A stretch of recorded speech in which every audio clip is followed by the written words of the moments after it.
সাম্য, মানবাধিকার, গণতন্ত্র, ধর্মীয় স্বাধীনতা ইত্যাদি। এটাতে কমিউনিস্ট পার্টি এবং কয়েকটি বাম দল ছাড়া আর সকলেই ঐকমত্য পোষণ করেছে। পঞ্চম সংশোধনী যেটি আছে আমরা বলেছি সেটা থাকবে। পঞ্চদশ সংশোধনী যেটা আওয়ামী লীগ করে সেটা বাতিল হয়ে যাবে এবং তার সাথে নতুন যে কয়েকটি শব্দ এটা সংযোজিত হবে। তো এই বিষয়ে আমরা অধিকাংশই একমত। এখানে মুসলিম মেজরিটি দেশ বাংলাদেশ, সুতরাং এই দেশের জনগণের সেন্টিমেন্ট হচ্ছে আল্লাহর উপরে বিশ্বাস এবং আস্থা, বিসমিল্লাহির রহিম, এগুলো আমাদের সকলের থাকবে। সে আলোকেই আজকে আমরা আমাদের মতটি সেটা দিয়েছি এবং আমরা মনে করেছি এটি সংযোজন করা অপরিহার্য। চূড়ান্ত সিদ্ধান্ত না হলেও হাউজের মত এর পক্ষে আছে। চূড়ান্তভাবে আরেকটি ড্রাফট তারা করবেন কমিশন এবং তখনই এটির উপরে পূর্ণাঙ্গ আলোচনা হবে।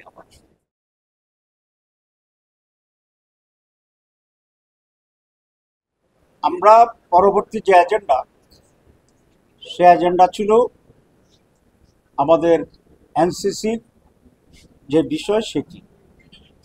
প্রাথমিক যে প্রস্তাব করেছিল নির্বাচন কমিশন যে এটার নাম এনসিসি, ন্যাশনাল কনস্টিটিউশন কাউন্সিল, এক্ষেত্রে গতবার নামের ব্যাপারে বা নামের সাথে মর্মার্থের কিছুটা বিভ্রান্তি হতে পারে বলে অনেক আশঙ্কা করছে। অনেকে এটা মত দিয়েছিল যে এনসিসি শুনতে একটি সুপ্রা কনস্টিটিউশনাল বডির মতো মনে হয়, সুতরাং নামটা একটু পরিবর্তন হওয়া দরকার। তো সেই হিসাবে আজকে কমিশন সংশোধিত একটা নাম দিয়েছে, সাংবিধানিক এবং সংবিধিবদ্ধকরণ সংস্থাগুলোর নিয়োগ সংস্থা, নিয়োগ কমিটি, নিয়োগ অথরিটি। এটা নিয়ে আজকে আলোচনা হয়েছে যে বাংলাদেশে যে সমস্ত সাংবিধানিক কমিটিগুলো আছে, যেমন ইলেকশন কমিশন আছে, পাবলিক সার্ভিস কমিশন আছে, দুদক আছে এবং আপনার পাবলিক অ্যাকাউন্টসের যারা আছে সেই সমস্ত কমিশন আছে, এই সব কিছুর জন্যে একটা সিনক্রোনাইজ বডি থাকে।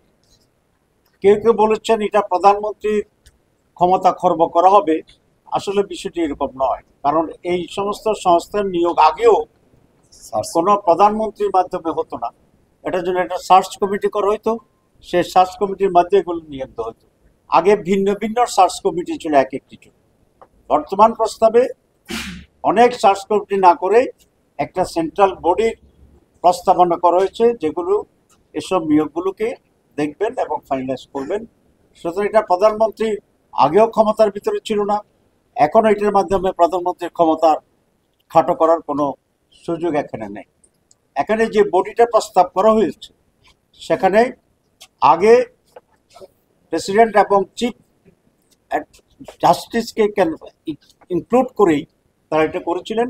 আমরা আমাদের রিটেন যে প্রস্তাব দিয়েছিলাম সেখানে আমরা বলেছিলাম যে যেহেতু রাষ্ট্রের প্রধান ব্যক্তি প্রেসিডেন্ট এবং জুডিশিয়ারির প্রধান ব্যক্তি চিফ জাস্টিস, সুতরাং তাদেরকে এই কমিটিতে না রেখে তাদেরকে এর আওতায় রাখা দরকার। কোনো ক্রাইসিস যাতে হয় যখন ওইখানে তাদের কাছে অ্যাড্রেস করা হয়। পরবর্তীতেও